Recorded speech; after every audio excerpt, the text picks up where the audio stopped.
So what the Gesui one and all. Thank you, welcome. You're joining us on a new epistle, the book of Numbers 23, with just a few more chapters to go. And we left off with Balac leading Balaam to bow. There may have been some confusion the way I worded that in the last video. As I mentioned, the God bow, which may be not necessarily true. If you read it figuratively, word for word, through the translations, it's Balaam was shown the high places of the city called Baal, the uttermost parts of where the villages were. And that's where the location is for this new chapter. So Balaam, he says to Balac, I want you to build me 7 altars here. This is interesting. Before the devil can curse God's people, it required sacrifice.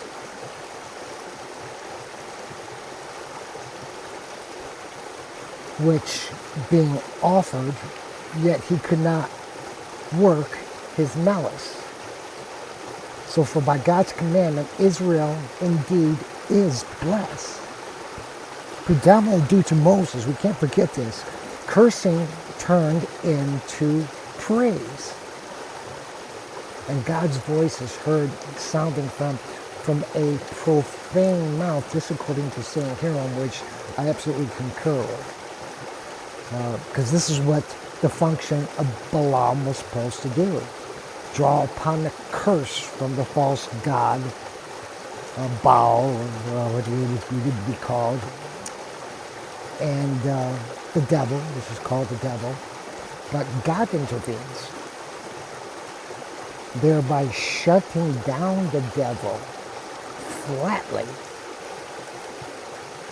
So Balaam continues to Balac, prepares many calves and rams of the same number. So 7 altars, 7 calves and 7 rams. And when he had done according to the word of Balaam, they together laid a calf and a ram, together they did this, upon one of the altars. And Balaam says to Balac, stand a while beside this holocaust until I leave. So stand here until I leave. If happily the Lord will meet me, and whatsoever he will command, I will speak to you. I'll relay it to you. And when he was gone, and he left quite hastily, I mean, it's kind of exciting when you have a chance to speak with the Almighty when you didn't believe in him. So he leaves, I would say, in a state of elation. All right, he's going to come, he's going to speak to me. And God did meet him. And Balaam says to him, I've erected these 7 altars and have placed a calf and a ram upon each of these 7 altars. Now the Lord places words in Balaam's mouth.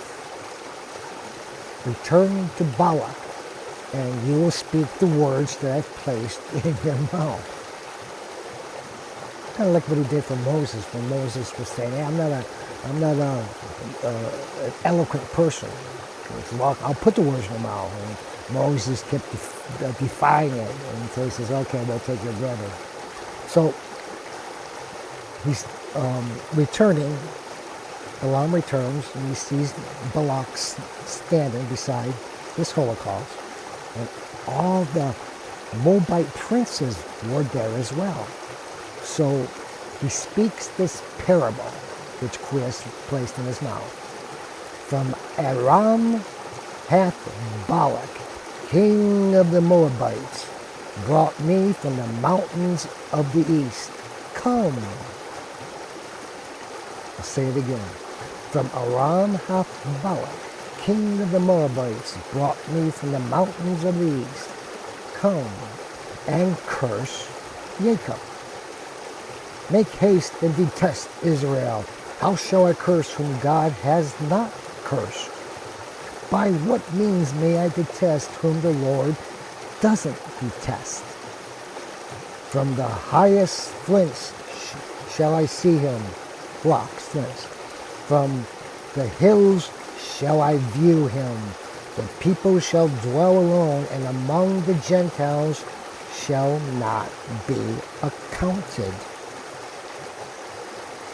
Who may be able to number the dust of Jacob and to know the number of the stock of Israel? You can't. That's why I say it's at least 1 million. We know the number of the militant, 600 plus strong, but the total number? My soul died the death of the just, and my last ends be made like to them. Heretics and other infidels, they desire sometimes to die in a state of Catholics, believe it or not, though they will not live as they do. These are the words of St. Gregory. Just as I told you before, a lot of these, I'm going to say all of the religions, I'm going on a line here, from the pagans to the religions of today, they all have their roots with the religion, the church, the spouse of QUI EST, period. None of these just came invented, no. They all have the roots with ELOHIM.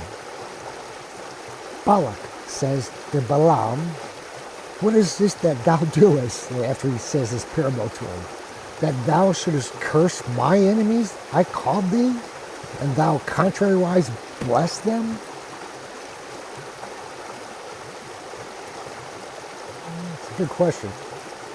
So Balaam answers, can I speak aught else but that which the Lord commands? He's saying that these words are in my mouth. I can't say anything else because the Lord commands this. But Balac doesn't know this. And Balac therefore says, well, come with me to another place where you may see part of this Israel nation and canst not see the whole. From thence you can curse them. And when he had brought him into this high place on top of the mountain called Fasca, what does Balaam do? He builds 7 more altars.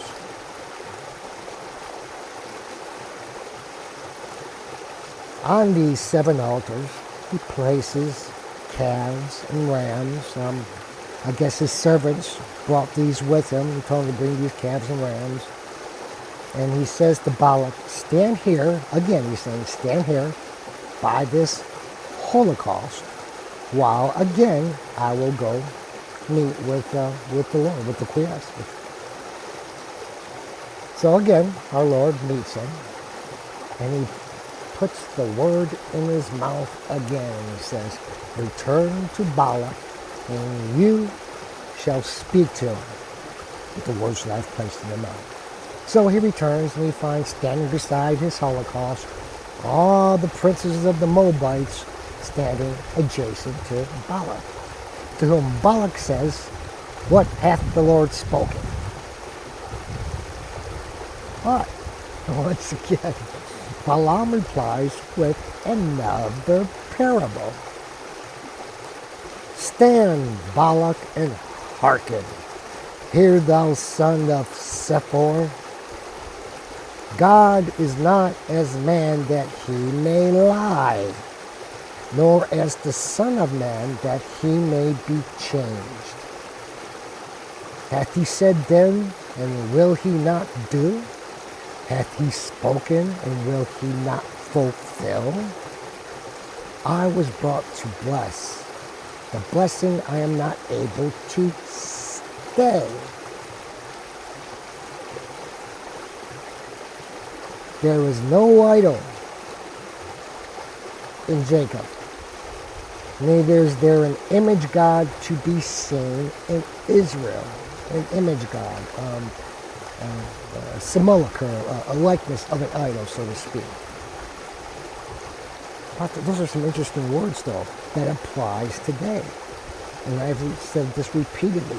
You can follow the route of man, and you're always going to you're always going to run into lies. This is what mankind does, even from your own family, especially when it comes down to money.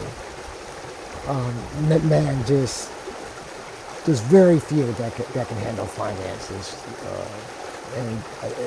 and doesn't let the finances ruin their lives or ruin other people's lives or direct them. Very few. So God, through the mouth of Balaam, is explaining to Balak, I am not like man.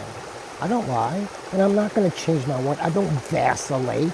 What I say is a promise. I keep my promise. And he does. He has kept every one, except for right now the land of promise. It hasn't been delivered, but it's coming. And he continues with this parable. The Lord his God is with him, Israel, and the sound of the victory of the king in him.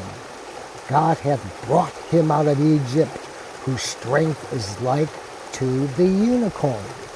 Like to the unicorn. Now in the King James Version, they replaced the term unicorn with rhinoceros. And there's a reason they do this, because it's later brought up again, which the translation is rhinoceros. But this translation is a bit ambiguous. So I'm staying with the original of the Hebrew with unicorn. It continues. There is no soothsaying in Jacob. Interesting words. That's what Balaam is, a soothsayer. And that's what Balac wants out of him. But now, out of Balaam's mouth, he is informing Balac, there is no soothsaying with these people and the descendants and the seed of Jacob, nor divination in Israel. So Jacob, as a man, cannot foretell the future. Israel doesn't have the power of God, divination. God being with them grants them. This is the difference here. Parable continuing. In their times it shall be said to Jacob and to Israel what God hath wrought. Behold, the people shall rise up as a lioness, and as a lion shall raise itself. It shall not lie down till it devour the prey and drink the blood of the slain.